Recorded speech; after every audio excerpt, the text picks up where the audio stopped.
মুনফ্লাওয়ার autism ফাউন্ডেশনের বিশেষ চাহিদা সম্পন্ন শিক্ষার্থীদের হাতে আঁকা চিত্রসজ্জিত 2026 সালের ডেস্ক ক্যালেন্ডারের মোড়ক উন্মোচন করা হয়েছে।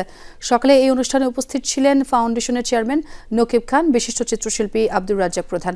শিক্ষার্থীদের কল্পনা, অনুভূতি ও সৃজনশীলতার রঙে রাঙানো ক্যালেন্ডারটি শিশুদের সুপ্ত প্রতিভা বিকাশের পাশাপাশি আত্মপ্রকাশের শক্তিশালী মাধ্যম হিসেবে কাজ করবে বলে জানান ফাউন্ডেশনের চেয়ারম্যান।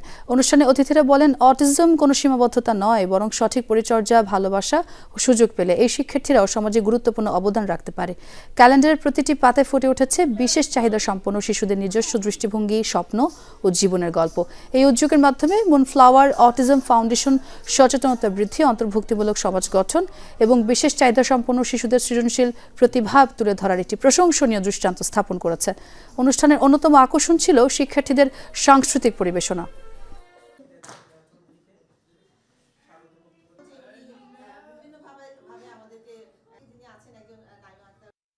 প্রত্যেকটা শিশু স্পেশাল, তাদের এক একজন এক এক ধরনের প্রতিভা আছে, সেটাকে কী করে বের করে আনা যায় সেটাই কিন্তু আমাদের সবচেয়ে বড় চ্যালেঞ্জ। এবং আমাদের শিক্ষকদের বলেন এবং শিক্ষক শিক্ষিকাদের বলেন এবং প্যারেন্টসদের বলেন, তাদের ওটাই সবচেয়ে বড় কাজ হবে, তাদের ভিতরে যে ট্যালেন্টটা আছে সেটাকে বের করে আনা।